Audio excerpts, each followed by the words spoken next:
questions? Fragen?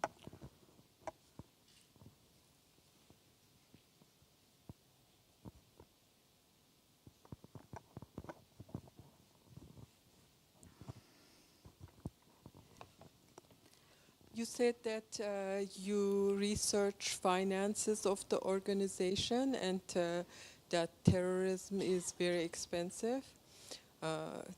Today, much more so than in the days of the Red Brigades. I'm always wondering, how is it possible that so many arms ended up in the hands of Islamic State without people noticing to start out with?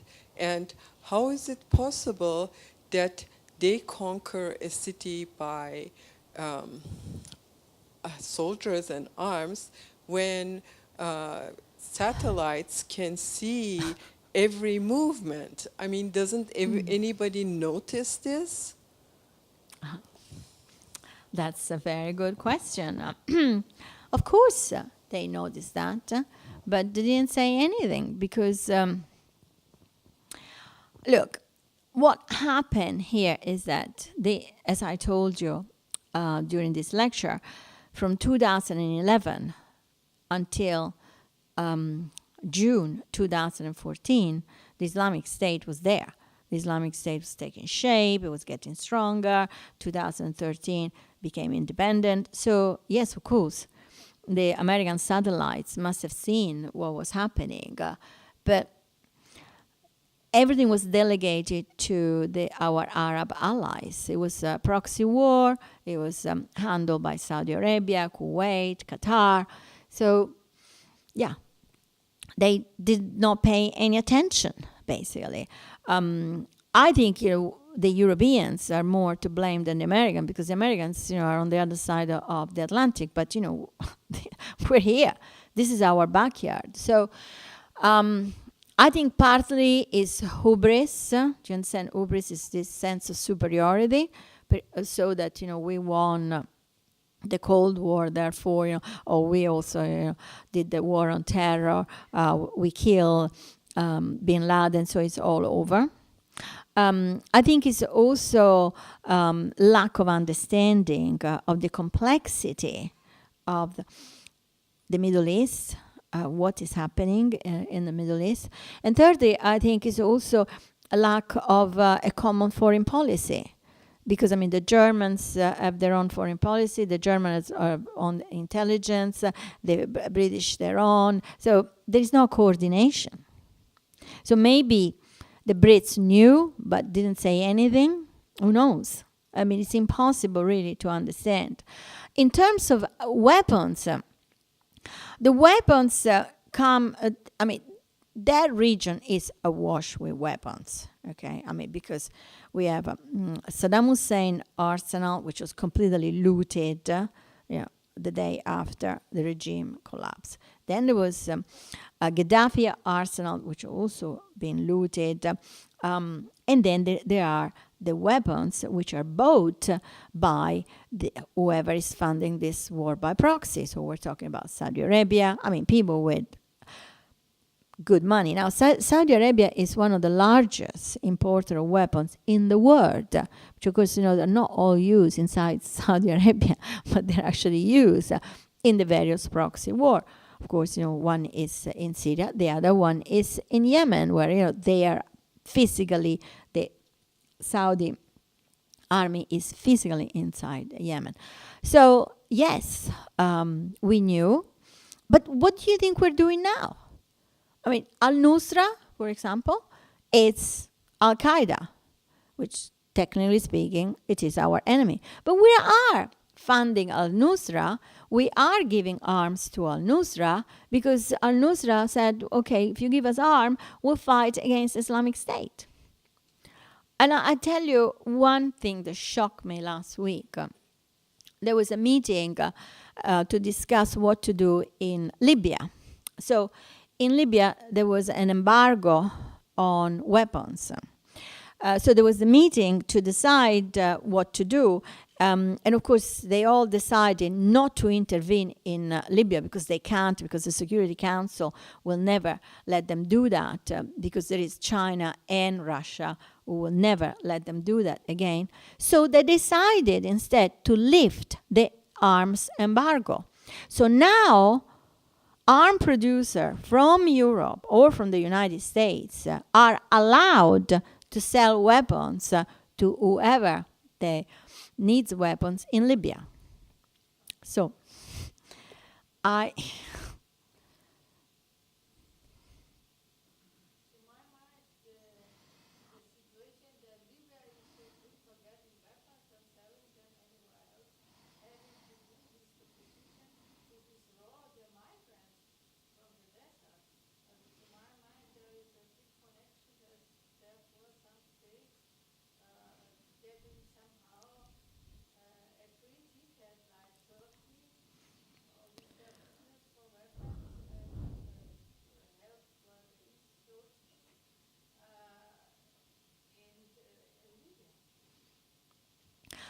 Well, yeah, I mean, the reason why they're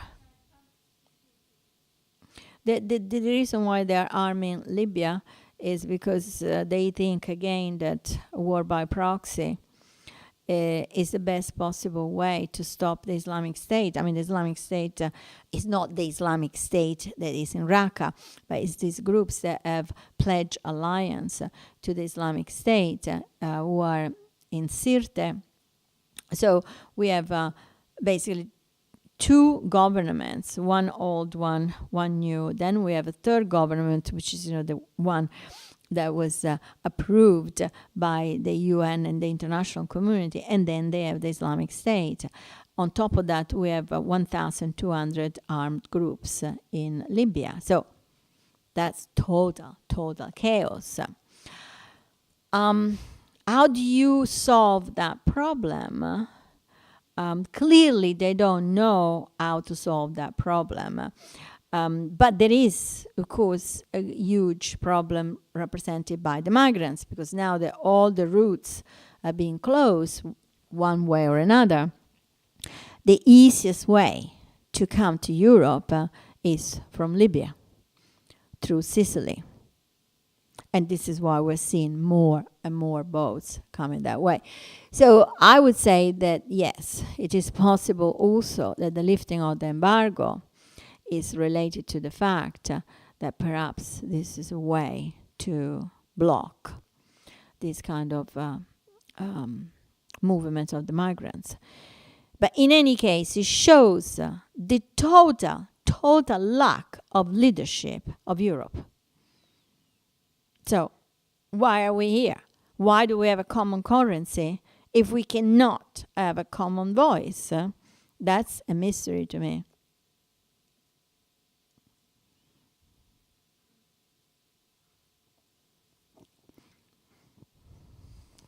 I'd like to thank you, because since many years, even the CNN and the BBC do feed us a thirst of news, of breaking news.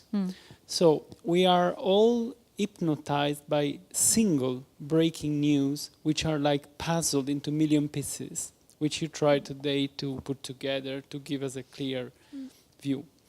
But what after this very interesting talk is not very clear to me yet, and I hope that you could answer, is if Assad and the Syrians would not have had a border with Israel, would the situation be exactly the same today, or would it be totally different? I don't think that border is so important as... Yes, of course, that border plays a role. If the border was... if let's say Assad was in Lebanon, the situation would have been different. But don't forget that there is another element which is key in all of this, is the fact that Assad has given Russia a base in the Mediterranean, and also the Iranians. So would that have happened if there was no border with Israel? Possibly not. I don't think that the reason why actually it was not Assad, but was, his father.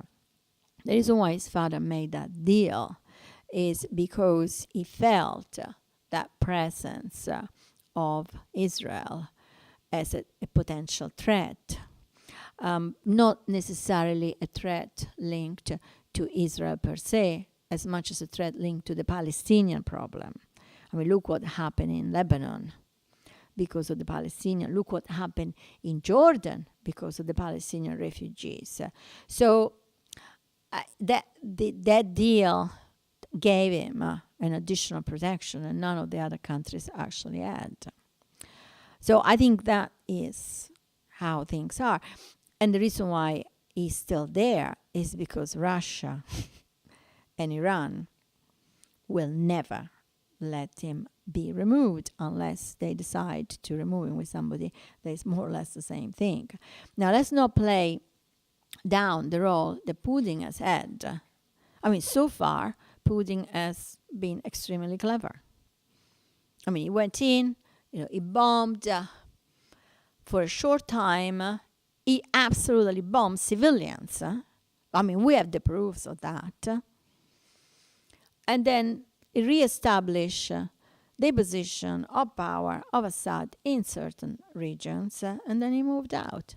Is it true that he's moved out? There are plenty of Russians inside Syria fighting with the Assad regime, as there are plenty of Americans fighting with the others.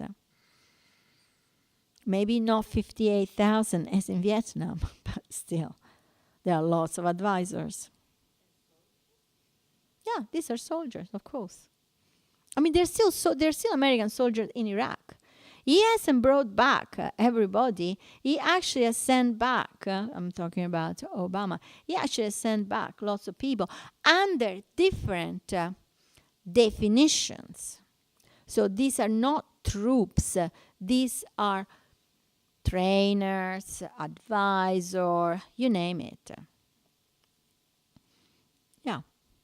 Of course, this you don't read on CNN or anywhere else because, frankly, the media, I mean, I don't know if it's true to say that the media is controlled by the politicians. I think the media does not have the money to do the job properly. So they don't have the people to be sent there. They don't, I mean, if you think about the Vietnam War, we knew more about the Vietnam War than we know about this war. Because at that time, the media could send people there, that people could do some interesting analysis. They could bring back incredibly interesting news about what was happening. Today, we have so much information, social media, that the media doesn't have enough money to send professionals.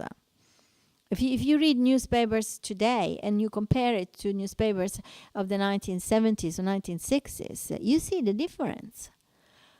So it's almost like, the end of the news. And as you say, it's sound bites.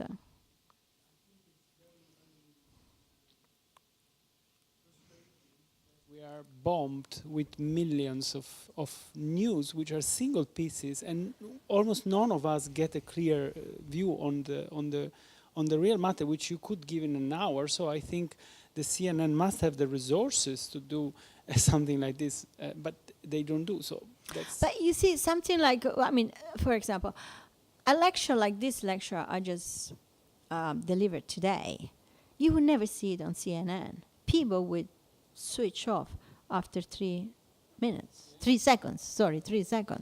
What am I saying? 3 seconds. It's just that we're also not used anymore to process complex information and complex analysis. We have lost that kind of ability. So they feed us what we want. I know. Yes, I know. Maybe I do this. I go all over the world, and but you see, there are not 5,000 people in front of me at the moment. Now I'm sure that if I were somebody bashing slogans against immigration today, there would be 5,000 people. So it's a struggle. It's a real struggle because, as I said, this is why I wrote this lecture like this. For me, discovering in '78 that I had shared 24 years of my life with a terrorist was, whoa, it was unbelievable. And it took a long time to put the pieces together. And it was painful. It was painful, but I did it. That's what we have to do. But nobody wants to do that because everybody wants immediate satisfaction. Nobody has that kind of patience. The news yesterday, there was a bombing. Tomorrow it'll be forgotten.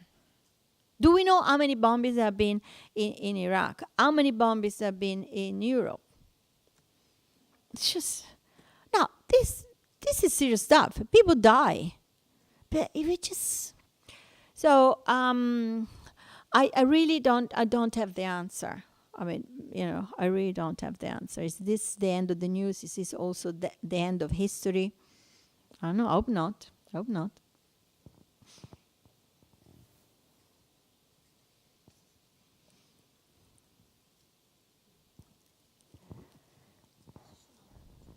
To my mind, if the international politics would accept the right of the Kurds to have an own state, then the rising of the East never could have gone so high.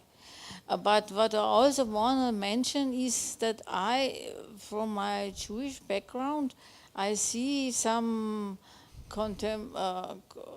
comparable facts between the National Socialist uprising and the East system, and this makes also the fascinating to youngsters. And these are really actually not only migrants, second, third generation. These are also Americans, international people from everywhere who love media, who get impressed by these brutal war, powerful success videos, comparable with the video games. Yeah, I see there also a relation, and you can read it in Bruno Schirer's book about this the son of a very high, sophisticated German family who went to Saksiristan or what in Afghanistan to become one big fighter, and then he returned and. It is how you will make there anything. The Yazid were not of interest for the international groups, and it is like with the Jews to kill them, to deport them, to. Well, I mean, genocide and ethnic cleansing. All of this has happened before. So we should know that. I think what is shocking, is not that it's happening again in other parts of the world. What is shocking is that we do not have a sensitivity to these issues, considering what has happened in this continent.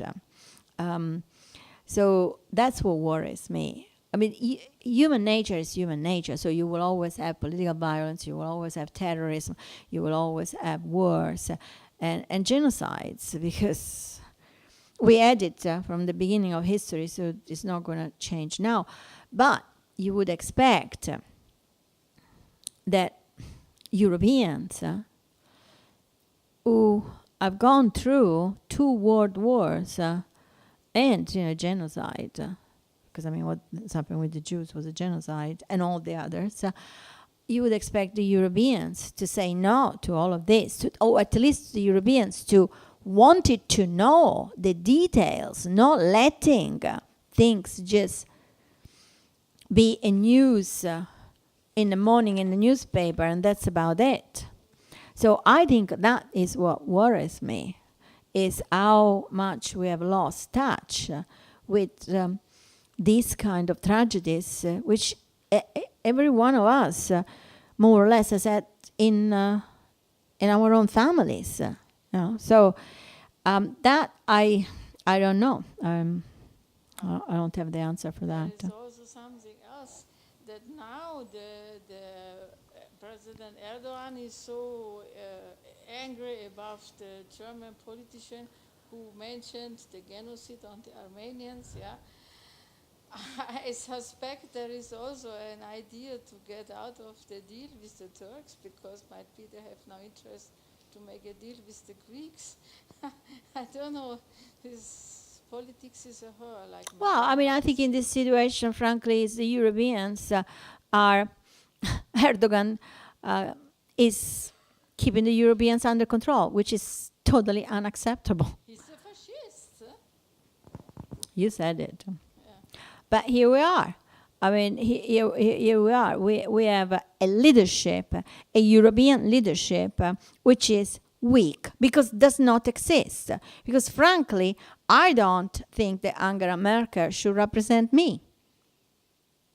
Why should she? So she opens the borders and then she closes the borders. She makes a deal with Erdogan and then she offers, money of my own taxes. Excuse me. I did not elect. You mean Merkel? Yeah. Yeah, she's. I didn't elect her as I did not elect Mario Draghi. This is the truth. The European Central Bank is run by an individual that I did not elect. The European Commission is run by a group of individuals that I did not elect. So I don't mind to accept the decision of the leadership, but I want to elect the leadership. So either, we integrate, we become a nation, we all pay taxes to the same people, or, we stay as we were before. Free movement of goods and people and nothing else. But what Merkel did is a disaster. I mean, anybody working in this field of terrorism and social conflict would have told you that opening that border like that from one day to another was going to be a big, big problem. It will go on. I think there is that gentleman down there.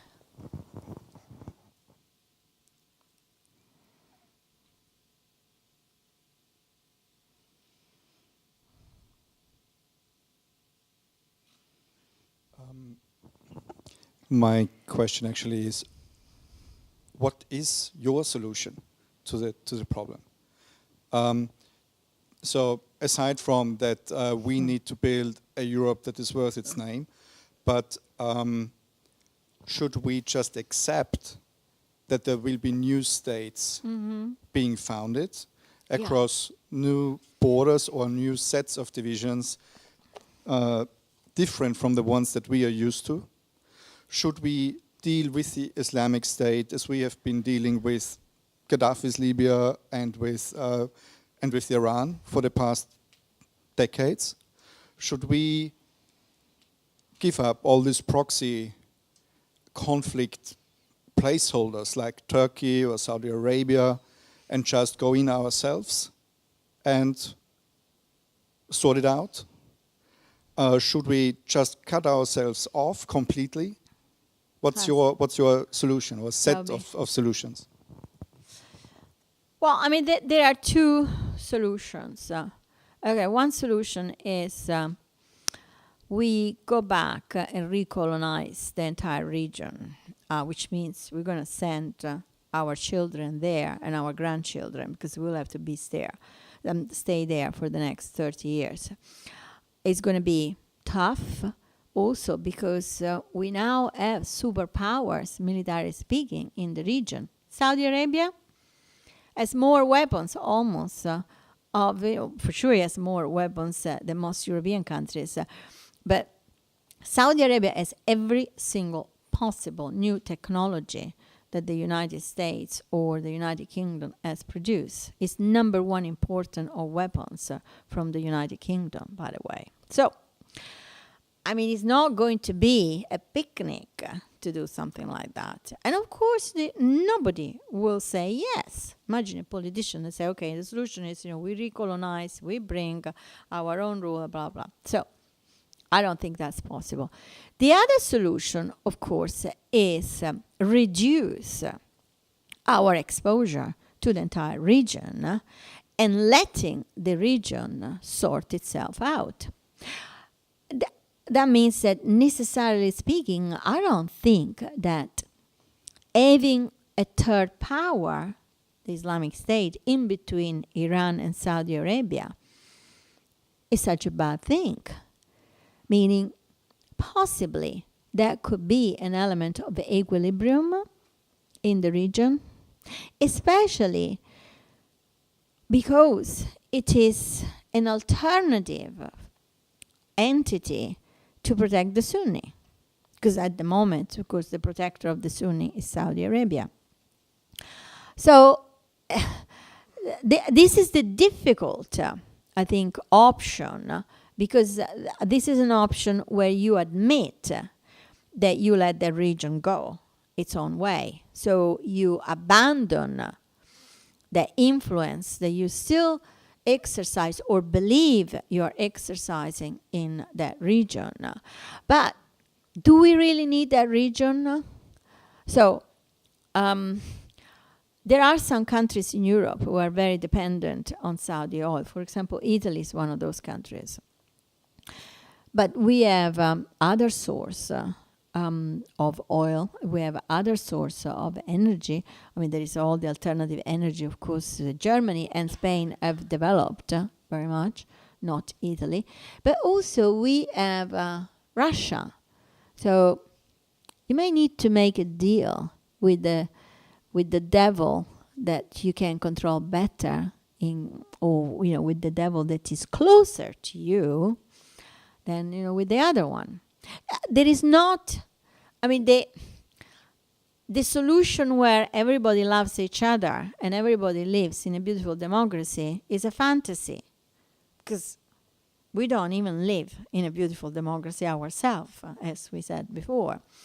But there are ways to minimize the impact of what clearly is an extremely serious political crisis, which could escalate in a full-fledged war. So these are the two scenarios. Now, the scenarios that has been chosen so far is, the middle of the road one, whereby, we drop bombs and, we sell arms. But it's not working because we've been now bombing for 22 months. The situation, as I told you, is not better. If anything, it's worse. We had several attacks in Europe, and we'll continue to have attacks in Europe. While before, we didn't at all. So I think this is, and potentially, we have an implosion of the EU. So, and the election of Donald Trump in the United States. Forgot about that. Let's not think about that. Forgot about that. But this is all related. You see, it's all intertwined. Because, I mean, at the end of the day, people go for people like Trump because they are fed up with the other politicians. They're fed up with this sort of sound bites, news, lies, whatever. So they go for the populist. They go for the guy that actually says the things that you should not say. That happened in the 1930s and 20s, by the way, in this continent.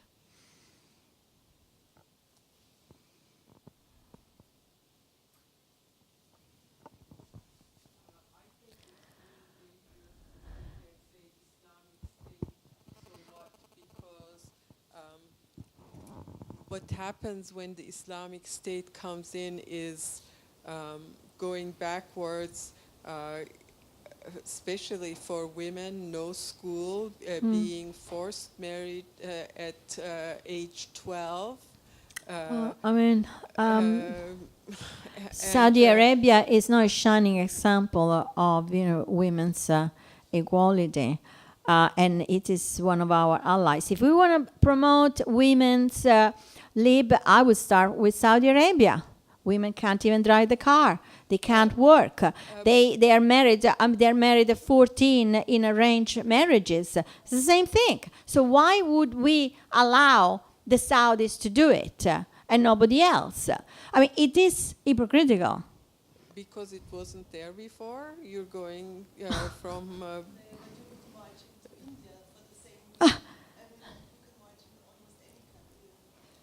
You don't. There's a difference between marching in somewhere and supporting something. Well, we're not supporting. This is not a discussion about women's liberation. This is a political discussion about foreign policy. If we want to discuss about women, it's a different thing. Then let's start at home where we are. Do you know how many honor killing are happening in the United Kingdom?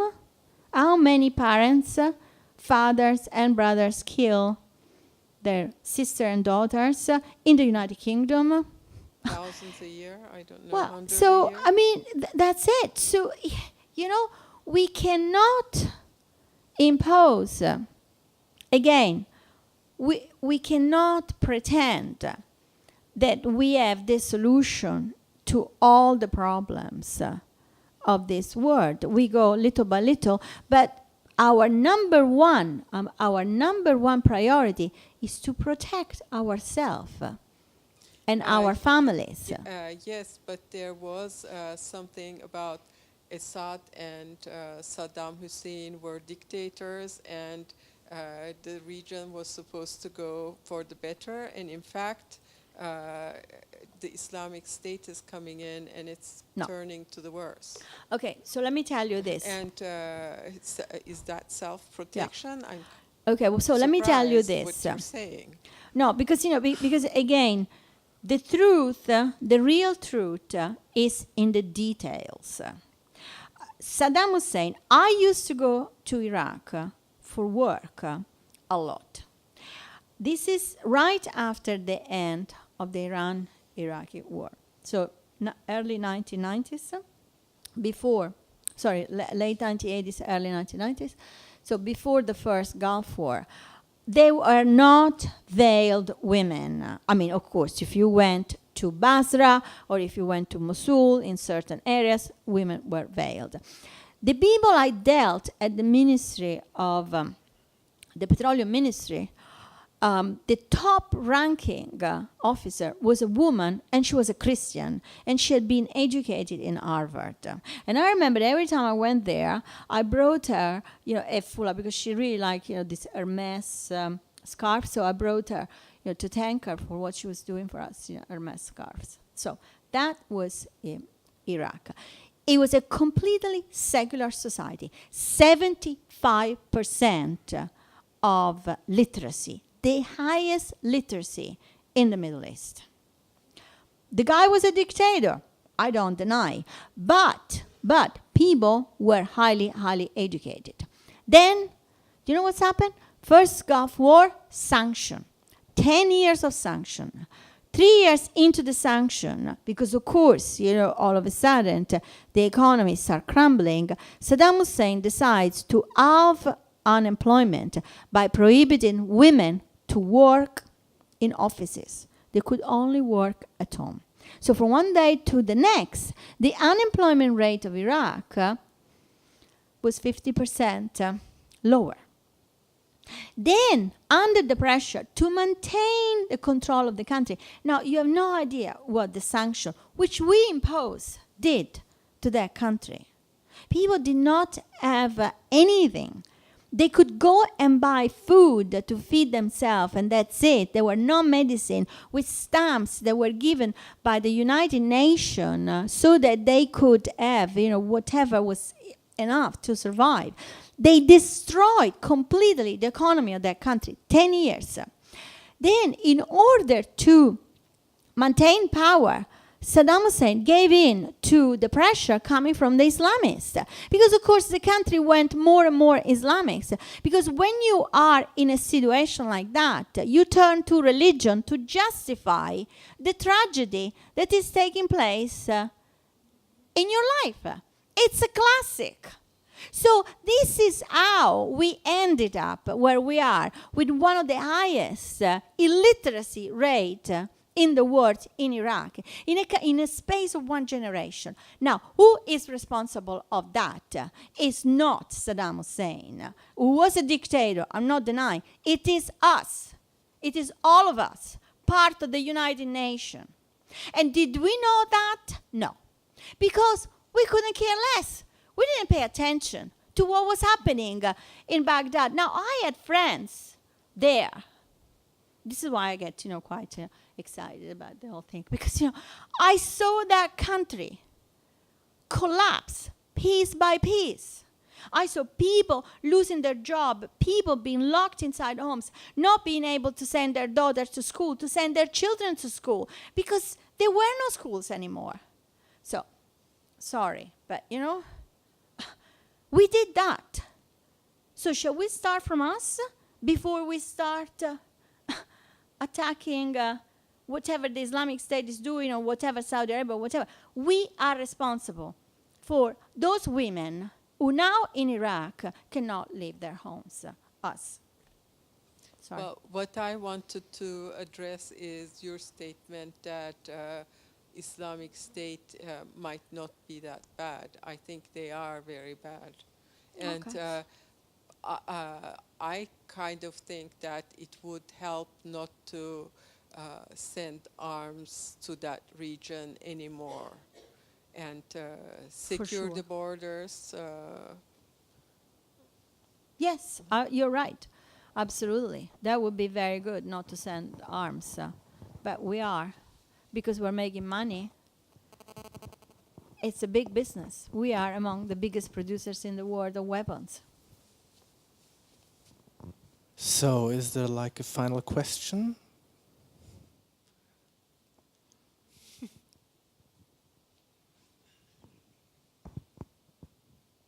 I have 3 points. First, when you're proposing an isolation, you're proposing the same thing as happened with the sanctions. So I'm proposing what, sorry? you're as far as I understood you, one of the solutions you have been proposing to isolate Europe from this region, because you think this region is not so economically important, so we could isolate from these regions to minimize the impact it has on Europe. So this would have the same effects, or more drastic effects, as the economic boycotts by the United States and by the United Nations with regards to Iraq. You could draw an analogy to the Second World War. The Americans could have stayed out. They could have said, okay, the Europeans, they will deal it, they can deal it themselves. I don't know the kind of Europe we would have now if the Americans would have stayed out. The Americans have been the game changer in the First World War and in the Second World War, and they have been the game changer with boots on the ground. That's the only clean solution, because, third point, the most deceptive tenet in international politics is to say that the enemy, if my enemy is my friend, that's totally misleading. So to propose that the Turks could play an isolating role because they develop local power, this would lead to disaster. I didn't say that anyway about the Turks. Okay, so number one, absolutely not, because we are not blocking completely that region from trading. That region trades among itself, and this is why there is a lot of smuggling taking place of oil to Turkey and to Syria, to the area of under the regime of Damascus. And the oil is much cheaper than the one that is sold by the big corporations. So I'm not proposing not to put sanction on that region. The only role that Europe actually plays is purchasing oil from the big Saudi corporations. We are not trading with Iraq. We're not trading with Syria. We are trading with Turkey. So that's absolutely not what I propose. Just we close completely the region. And by the way, Saudi Arabia, for example, trades a lot with Asia. There's a lot of trade taking place with the rest of the world. Number two, World War II started because of Hitler. Who invaded Iraq, if I'm not mistaken, was George Bush, together with Tony Blair, Berlusconi, and of course also Aznar. So I don't see how the United States is now playing the role of the savior when they started the invasion of Iraq. It is their responsibility. They're not coming to save us.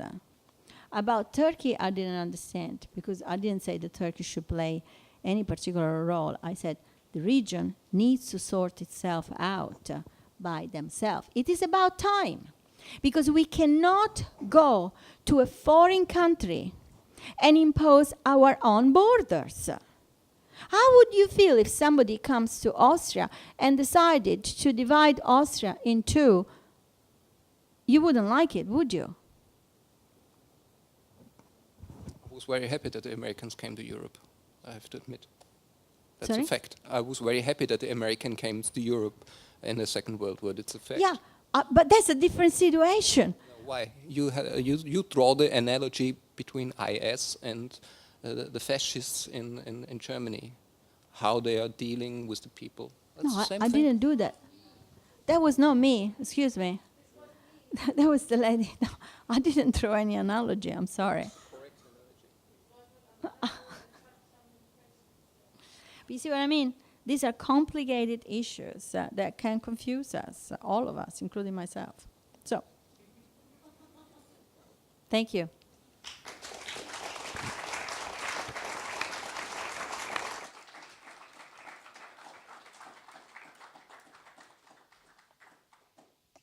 So, danke fürs Hiersein.